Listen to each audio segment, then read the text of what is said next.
Здравствуйте! В этом выпуске мы вернемся к немного забытому способу приготовления недорогого декора из сахара и белка, вернее из сахарной пудры и белка. Сегодня будем работать с айсингом. Как пример мы сделаем вот такой большой плетеный фантазийный цветок. Такой декор идеально подходит для жаркого времени года. Техника очень простая, не требует особых навыков. А сам декор очень легкий. К примеру, вот этот цветок весит всего 30 граммов. Для айсинга нам понадобится всего два главных ингредиента. Это сахарная пудра и яичный белок. Вдобавок можно использовать лимонную кислоту или ванилин. Я взяла лимонную кислоту. Перед работой обязательно нужно просеять сахарную пудру, чтобы в айсинг не попали комки затвердевшей пудры. Белок у меня от одного куриного яйца. Если вам нужно совсем небольшое количество айсинга, то можно взять половину яичного белка. Но я буду делать большую порцию, поэтому выливаю весь.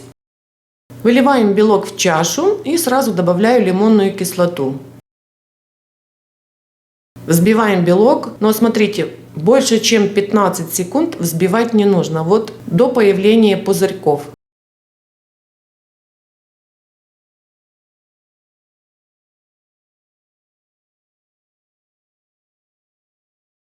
Теперь добавляем пудру. Пудру будем добавлять частями. Сразу выкладываю большую часть пудры, а потом буду добавлять, смотря сколько нам еще понадобится.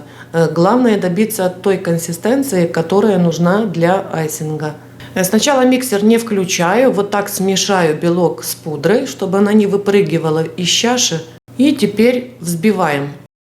Первый раз взбиваем приблизительно 1 минуту-полторы. Долго взбивать не нужно, чтобы не перебить смесь. Если мы готовим айсинг и очень сильно взбиваем белок с пудрой, тогда айсинг становится таким воздушным. И декор из этого айсинга будет очень хрупким, потом будут проблемы, он будет все время ломаться. Поэтому мы делаем такой айсинг, чтобы он был в меру легким, но достаточно плотным, чтобы декор из айсинга был крепким и не ломался. Такая консистенция пока не подходит, поэтому я добавляю еще немного и продолжаем взбивать. Еще раз повторюсь, долго взбивать не нужно. Взбиваем еще полминутки и смотрим на плотность.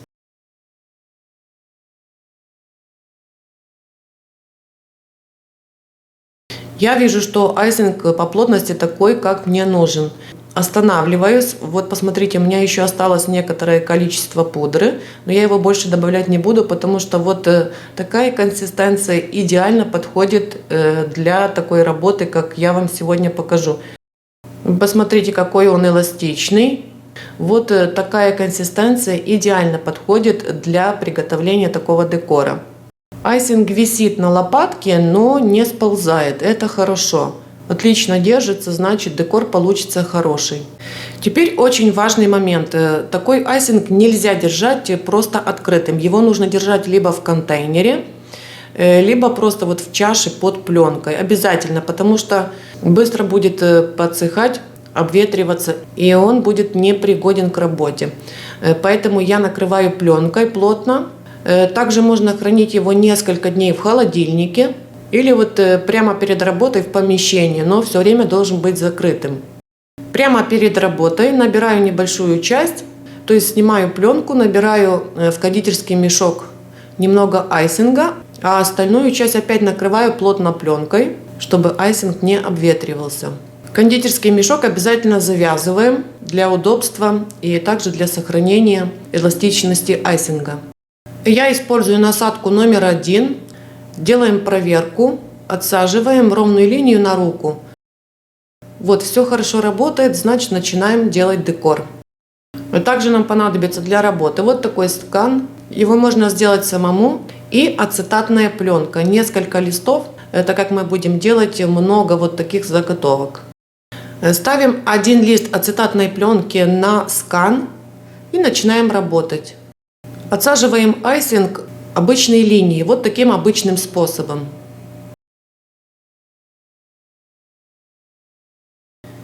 Теперь обычной плоской кисточкой, она у меня влажная, снимаем по краях. Тем самым делаем как бы бортик вот этого лепестка.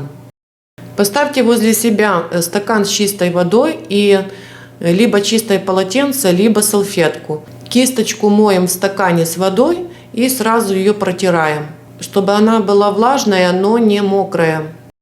Вот, убираем все остатки айсинга, чтобы ацетатная пленка была чистая. Уплотняем основание лепестка. Это также важный момент, опять же, для того, чтобы лепестки потом прочно держались на основе. Окантовка лепестка должна быть достаточно плотная. Если вы видите, что где-то не хватает, если вы видите слишком тонкий край лепестка, то туда немножко добавляем дополнительно айсинга. Уплотняем, чтобы края лепестка были плотными, чтобы потом этот декор не ломался, а был прочным. Айсинг — это такой материал, что его можно всегда где-то убрать, добавить. То есть, если есть какие-то неровности, поправляем шпажкой. После того, как мы заполнили одну ацетатную пленку, снимаем заготовки с ацетатной пленкой и ставим сушиться, а на ее место ставим новую ацетатную пленку и продолжаем работать. Все готовые лепестки из айсинга оставляем сушиться минимум на 4 часа.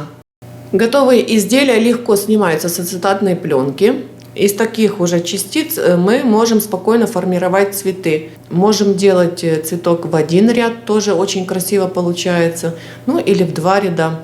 В данном случае я делала белый, но мы еще будем их окрашивать серебряным кандурином.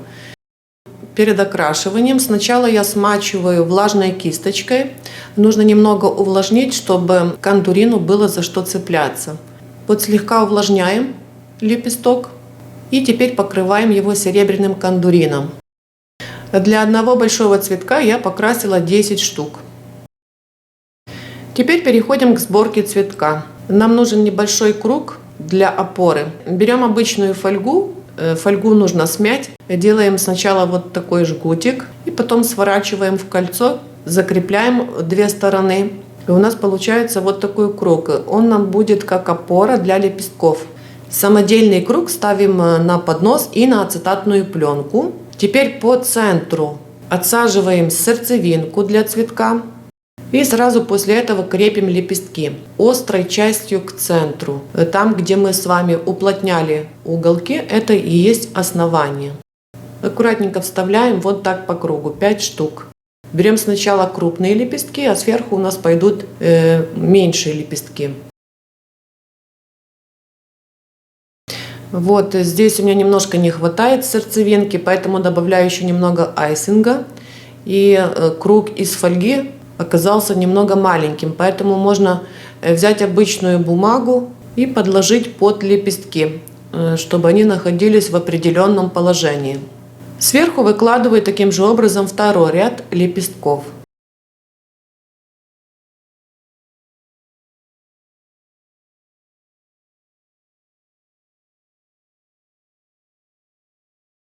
И теперь сверху выкладываем бусины. Бусины я использовала 3 размеров. Выкладываем и слегка прижимаем, чтобы бусины хорошо зафиксировались. Все, после того, как мы закончим, оставляем вот в таком состоянии помещение, прямо вот в таком положении, пускай сохнет до полного подсыхания. Потом снимаем все наши подкладки из бумаги. И вот такой цветок у нас получился. Вес этого цветка всего 30 граммов. Крепится такой декор к торту на мастичное покрытие, либо на кремовое. Из кремовых покрытий идеально подходит ганаш. Крепится такой декор либо на растопленный шоколад, либо также на ганаш. Идеально подходит для жаркого времени года, так как он не течет, не плывет, отлично переносит жару. Как всегда напоминаю, что вся нужная информация есть также в описании под видео. Надеюсь, что этот видеоурок был для вас полезным. Всем пока, до следующего выпуска.